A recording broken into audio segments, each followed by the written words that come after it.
Most people don't follow me on a lot of topics yet. I mean, I've only got 459 subscribers as I am recording this, but I am a strong advocate of mental health issues. There is a law in Florida that on the surface it sounds good. It's called the Baker Act. Um, the Florida Mental Health Act, commonly referred to as the Baker Act, focuses on crisis services for individuals with mental illnesses, much like an emergency department is for individuals experiencing a medical emergency.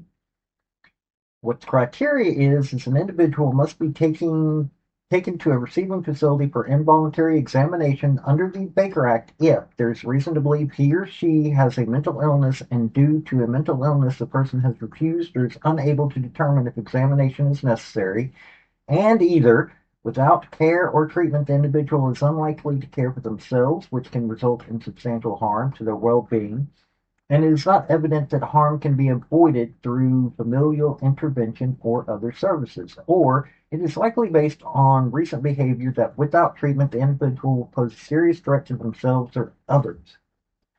Okay, I agree that there is a need for this. There is a mental health problem going on in this country. I don't know if it's a crisis. Experts are calling it a crisis, but there is a problem. I have watched people with mental health issues go untreated and cause more harm than they wish to. Uh, but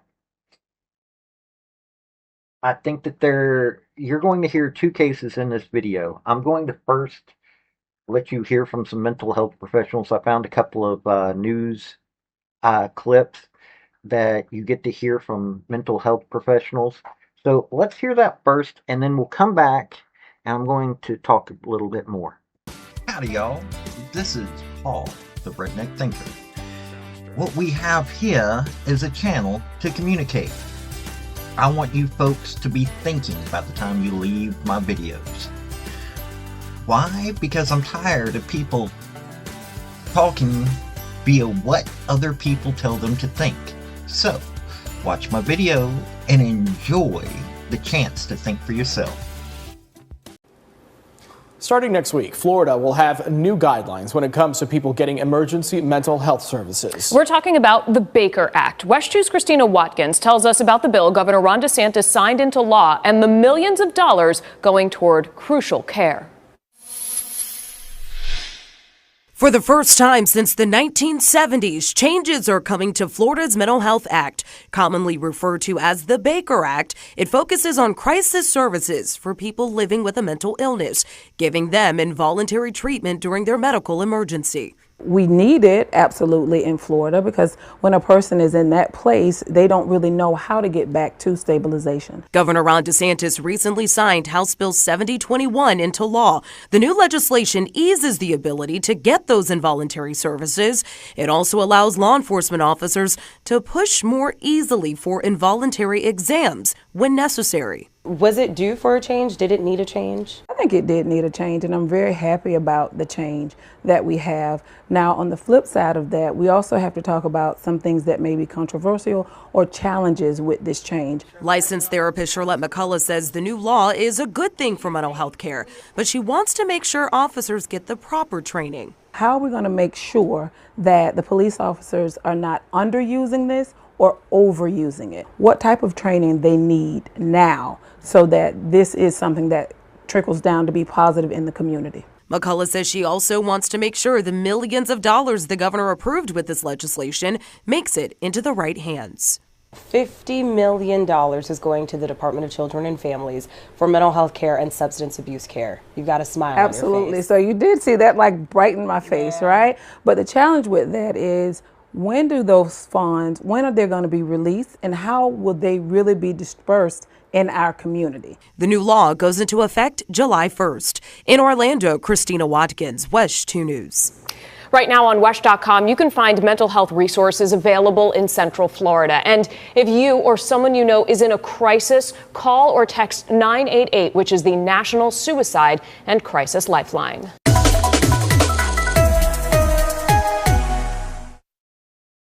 I'm Katie Lagrone. We exclusively obtained recent state data that now shows the number of Florida children being sent for a mental health exam under Florida's Baker Act law is down.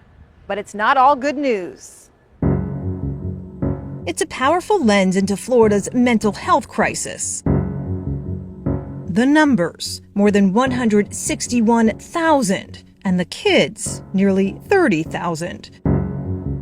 This is what stands out to us from Florida's latest annual Baker Act report, a state law that allows designated professionals to initiate a 72-hour involuntary psychiatric exam on someone they deem to be a threat to themselves or others. It's these numbers that tell a story. I don't think it's a good story. That's because in the most recent fiscal year, according to Florida's Center for Baker Act reporting, of the more than 161,000 Baker Act exams completed in Florida, just over 18% were on children. That's right, nearly 1 in 5 Baker Act exams in the past year was on a child, 17 years old or younger. For context, that's down from a year earlier and the year before that. In fact, the good news here, taking population growth into account, the percentage of Baker Act exams on kids last fiscal year is the lowest it's been since the pandemic. I think in general, we are doing a better job with our children, younger and younger. We're having conversations. Schools and funders are making investments. April Lott knows Florida's Baker Act law well. She's the executive director of this mental health treatment center in Clearwater, where kids who are committed under the Baker Act get treatment after they're discharged. It is unfortunate that often we get children after a Baker Act, when we believe if we'd gotten them before the Baker Act, we might have been able to prevent that traumatic experience. Those traumatic experiences we've documented for the past 5 years. I felt like it was a form of punishment. It's very traumatizing. With images like this of a child handcuffed and Baker Acted, prompting cries of overuse, abuse, and the need for Baker Act reform here. And while these latest numbers show that reform, including mobile response teams and more funding for early treatment, is having some positive impact, it's these numbers that has Lott still so concerned. Children repeatedly Baker Acted. Twice, 3 times, 4 times, even more. Last year, nearly 400 Florida kids were committed under the Baker Act 6 to 10 times. Potentially, it means that this child, a child, has attempted to die by suicide 6 to 10 times. That's a startling number. What's not working? Why are we not able to hold them tight enough that they wouldn't have a future attempt to take their life? Katie Lagrone, WPTV News. Okay, you heard from mental health professionals that they talked with in 2 different news articles talking about the Baker Act. The second one went into where they're bringing in kids a little bit more than they need to, that they need treatment, but you know how that goes. I mean, in this country, mental health is a stigma that people just don't want to deal with, sadly. Now, I've got 2 clips here from news. One's a recent one that got me thinking about this act, and the other one's from about 5 months ago about a United States Marine, well, a brother of mine. Not brother of mine, as in we both earned the Eagle Globe and Anchor. Let's leave it at that. And you're going to hear, both these are horror stories. And quite literally, I could fill this video up with hours, because I was researching this and I came across hours of different recordings of how the Baker Act has been misused. And you're going to hear it in the story dealing with the Marine. But the first story is going to be about a woman that you're going to. It sounds scary, and there are cops involved, and you have to wonder what's going on here with this whole situation. But let's let you hear these 2 stories. Welcome back. It's called the Baker Act. Under state law, people can be forced into a facility for a mental health evaluation if, among other reasons, they are a danger to themselves or others. But in a new lawsuit, a South Florida woman says that she was held in mental institutions for nearly 2 weeks for no legitimate reason. And she shared body camera video that she says proves her case and raises questions about how this law meant to protect people can be implemented. NBC6 investigative reporter Amy Bateri takes a closer look. Prevent me from leaving home. The incident started on March 27th of last year. So legally, I can't go home. No. Why? Body camera video shows Broward Sheriff's deputies met on the side of the road in Dania Beach. Hello. How's it going? How's it going? By this man. I'm waiting for a car to go by. There's a girl driving it. She's like a kind of mentally unstable person. BSO has not responded to inquiries about who called the deputies there, but it appears they're taking direction from the man in the gray t-shirt.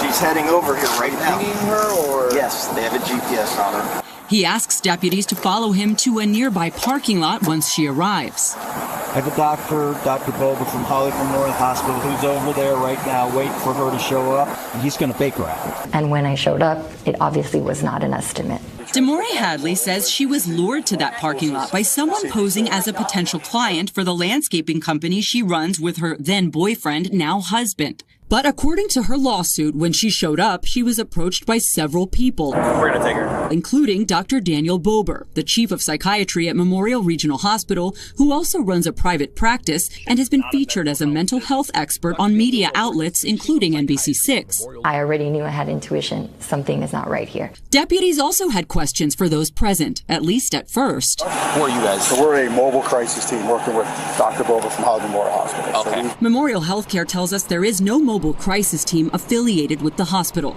and Dr. Bober did not respond to our inquiry.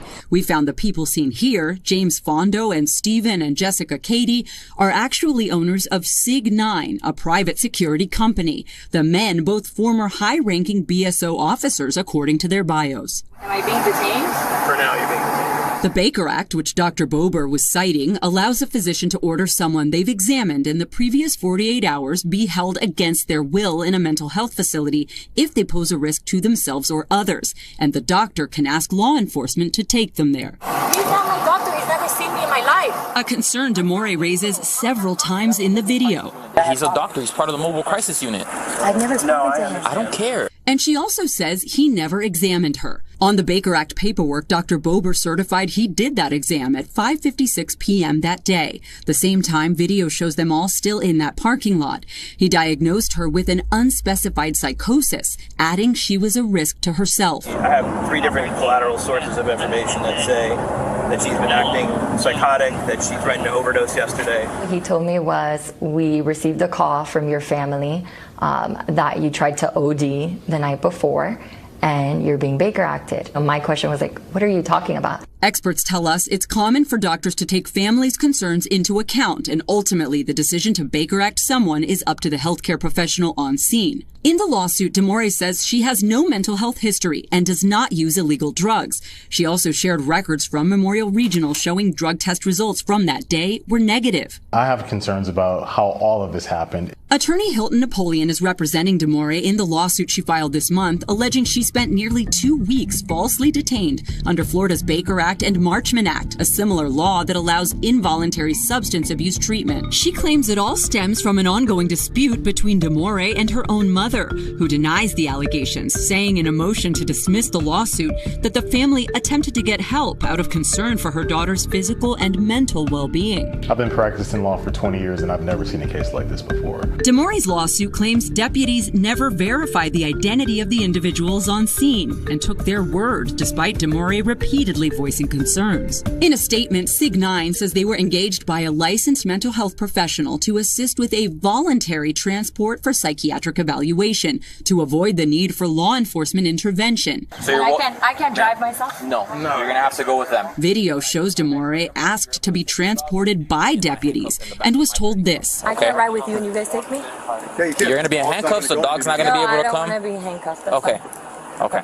So I'm going to wait. We're going to take you to their vehicle. A deputy encourages Demore to get into this truck. You can't just force a woman into a dark gray truck without validating or verifying the story that's being told. A BSO spokesperson says the incident is now under review. I don't think I've ever felt so alone and unseen and unheard in my whole entire life. Memorial Healthcare tells us they can't talk about this case because of the pending lawsuit. Dr. Bober told us initially he couldn't discuss the case because of privacy restrictions. Then DeMore provided a release allowing him to speak with us, but so far we have not heard back. In a statement, Sig9 denied the allegations, adding, "Our role was limited, lawful, and conducted in good faith under the direction of a licensed physician." Again, DeMore's mother denies any wrongdoing, claiming her actions are based on legitimate concern. Coming up tomorrow, we take you inside this legal fight involving some wild allegations. Amy Viteri, NBC6 News. I'm Katie LaGrone. The VA in Florida is facing serious questions about how its hospitals are using the Baker Act on veterans seeking help. This after a young Marine went to a Florida VA for treatment and ended up being held against his will for days. This is our son when he graduated boot camp. Jordan Hunkin was barely a teenager when he first told his mom he wanted to be a Marine. He says, "I'm going in the military, Mom. I want to be a Marine." I didn't have a problem with it. I mean, to be in the military was an honor. By 17, Hunkin enlisted. While his parents attended graduation ceremonies, 17-year-old Jordan Hunkin could not. The young recruit even made the local news when he skipped his high school graduation to pursue military service. For the next 8 years, Hunkin, who was part of a special ops radio battalion, would endure multiple tours in Iraq and Afghanistan. By 2012, he left the Marine Corps for civilian contract work. A few years later, about 2015, he began to pull from us, and I did not know why. As the years went on, the further and further he got. Medical records his family provided us show Jordan's military service left him with numerous head strikes, a mild concussion, and PTSD. Friends say the former Marine knew he needed help and wanted it. That's kind of when he brought up that he was thinking about going to the VA, and that's when I got really worried. Friend and fellow Marine James Hobby. There's been plenty of instances where guys do that and it doesn't turn out well. We joke about it like in the military where like, don't go to the VA, like they'll just kill you. For Jordan, nothing was funny about the mental battle he was losing. So in February of 2023, he came here to Malcolm Randall VA Hospital in Gainesville, where the young Marine told buddies he was attending a voluntary treatment program for depression and PTSD. He was convinced that there was this special combat veteran program that he was going to be able to attend that would help him with the issues that he was having. A few days later, he called me and he was a completely, totally different person. Like he was very frantic in the voice. He was very distraught. He starts to tell me about how he showed up and he asked for this person's name that he was supposed to be meeting there. And upon asking for that person's name, he was tackled and restrained and held for 3 days. Known in Florida as the Baker Act, the state law allows designated professionals to initiate an involuntary mental health exam on someone they deem to be a threat to themselves or others. In Jordan's case, despite voluntarily going to the VA for treatment and even being commended for his courage reaching out for help, he was still involuntarily committed under Florida's Baker Act. The move taking him off guard. At one point, he told staff, "This place is not what I expected, and I don't understand why I'm here or Baker acted." 2 days later, Jordan was discharged and never went to the VA for help again. At that point, he felt that whoever he asked for help is just going to hold him against his will again. 6 months later, 36-year-old Jordan Hunkin died by suicide. It's just a shock. You know, it's not something, even though you might think it's going to happen, when it does, it's like, oh, no. Family and friends believe what happened to Jordan at the VA pushed him over the edge. You threw my son under the bus. You didn't take care of him. I most definitely believe the VA contributed to his death because afterwards he was a completely, totally different person. Angry over his friend's treatment, Hobby complained to the VA and discovered his complaints were getting closed within an hour of being submitted. And they're immediately getting complaints that they should be looking into and they're throwing them in the trash.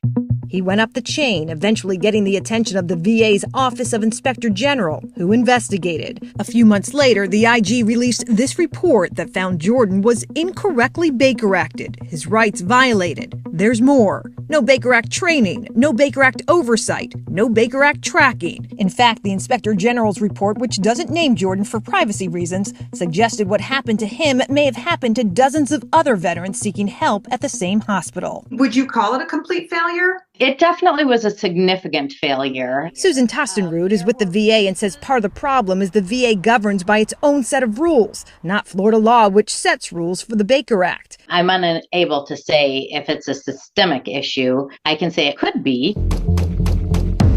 Studies show veterans who are involuntarily admitted are at a higher risk of suicide in the year following. Though Jordan took his life 6 months after he was Baker Acted, the IG's report falls short of blaming the hospital for his death. But it acknowledged his experience likely contributed to him feeling, quote, misled by the VA. Like some people have a great experience with the VA, and then some people die. James Hobby now wants accountability. I just don't think it's okay for him to be treated that way and then him just be another number that just killed himself when there's way more to it than just that. It's not that simple. I want them to work to help bring these men and women the help they need. He was in the radio battalion. They were ambushed. Jordan's family just wants change and a promise their son's death off the battlefield is taken as seriously as it would be had Jordan died on the battlefield. These guys are coming to you for help. Officials at Malcolm Randall VA Hospital refused an on-camera interview, sending us a statement instead, telling us preventing veteran suicide is our highest priority, and we take this responsibility with the utmost seriousness. The hospital now stepping up its Baker Act training and protocols. I'm Katie LaGrone reporting. I am not saying that we need to do away with the Baker Act in Florida. I'm not in Florida, but I find that if they can perfect this, that this needs to be used across the country. I find that this is a really good idea, but it seems that the implementation is wrong. I am not against it. Like I said, I am saying that it needs to be re-examined. Now that they've got some hard data, they're about a year into it. I think it's time to examine it, go, okay, how can we make it better? There should not be the amount of horror stories that I have come across when it comes to a law like this. Yes, on occasion, I can imagine that no matter how good the law is written, that there will be mistakes made. But seriously, there is a lot of misuse, and you can research it yourself. I am not joking about that. There is a lot of misuse of this law or misapplication of this law. And I'm not saying get rid of it, people. If you are down in Florida, I want to hear from you about this. If you are somebody who deals with mental health issues, I want to hear from you on this. What do you think could be changed to make this better? I think that I don't have the expertise to necessarily fix it. I think that I have a voice that I can be calling it out and going, hey, good idea, but it needs fixed. Can you please fix it? Now, it could just be that there needs to be training, or there may need to be, as I have stated before, police officers need to have mental health experts as part of the police departments. That's one of my biggest things. I think that police departments need, instead of mental health professionals sticking around with just their offices, I think that they really do need to become part of law enforcement. Not necessarily they need to be law enforcement themselves. I think that they need to be working in part with them. But I want to hear from you. I really do. What do you think of this? This has been Paul, Redneck Thinker. Y'all have a good day now. Bye. So, folks, that's the story that I wanted to bring you on this video. And I just wanted to say thank you again for coming by. Hit like, subscribe, comment, all that fun stuff if you don't mind. Help me out. So, y'all have a good day now. Bye.